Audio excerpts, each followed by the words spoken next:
Yo, what's up, guys? It's Crumbs here, and I hope everyone's having a fantastic day today. For today's video, I kind of just wanted to go over my thoughts for the recent PTB that just dropped, Castlevania, which released with a brand new survivor and a brand new killer.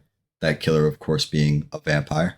I have to say, for the most part, my thoughts are very positive on this chapter. I think it's dope, especially from a creative direction, that the killer can. I mean, he's literally turning into a wolf and bats. I mean, this is dope. So I don't really have any complaints from a creative standpoint.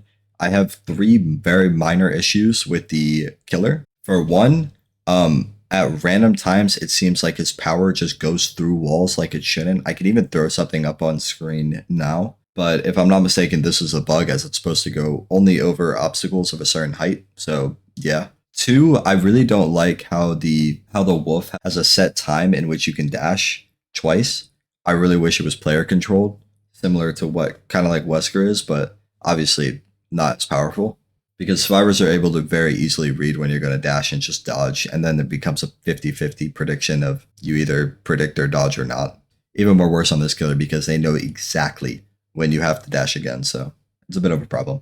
And I'll also say three, the bats mode is definitely very good. Originally I thought it was pretty bad, but you can do some cool stuff with it. It's of course very powerful in maps like Midwich, the game, stuff that you can use to teleport to windows. It's very awesome. However, on open maps, for the most part, I wish the bats were a little bit more fast. Either that or the teleport had a little bit more distance. I just feel like, especially with not being able to see survivors in that mode, it needs to be worth your while, if that makes sense, because you can't see any survivor stealthing at all. But however, I'm giving the killer a solid 8 out of 10 so far. I think he's probably around B-ish tier. Obviously, take that with a grain of salt. I don't really have any problems with his power level in terms of like how strong he is. I don't really care. I just care how fun he is. His perks are kind of meh. Straight up, that's pretty much like off a point. His perks are kind of shit. I did actually get a chance to play some Survivor as well, and I have to say Survivor perks look awesome. And I also say that playing against this killer is pretty fun. I think he has a shit ton of counterplay, and it never really feels like there's nothing you can do in the situation, which is very nice.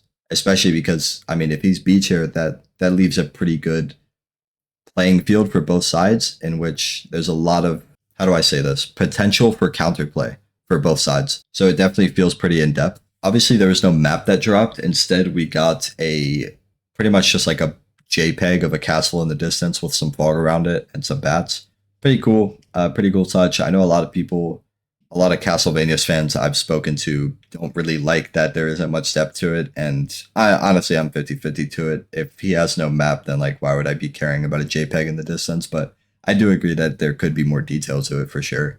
It is also known now that you can actually use the wolf on sin cars and stuff like that, similar to what Demo can do. And I think that's very cool as well, because the wolf without that is pretty underpowered and not really useful in many scenarios, as Dracula's main power is very strong, especially on fillers. Originally, I thought otherwise, and I thought Dracula himself was not powerful, but as I started playing more, I easily saw the light. So yeah, I'm going to have to say this chapter seems to be a W so far. I think they cooked a lot, especially from a creative direction, and I love that from behavior. I love that they're taking risk and showing that they care, because I gotta say, a lot of the chapters that release in this game, it feels like they just threw some shit together. So it's very nice. And seeing this and knowing that FNAF is coming in a year, it definitely gives me some hope that they are going to cook a lot with FNAF, and I'm excited.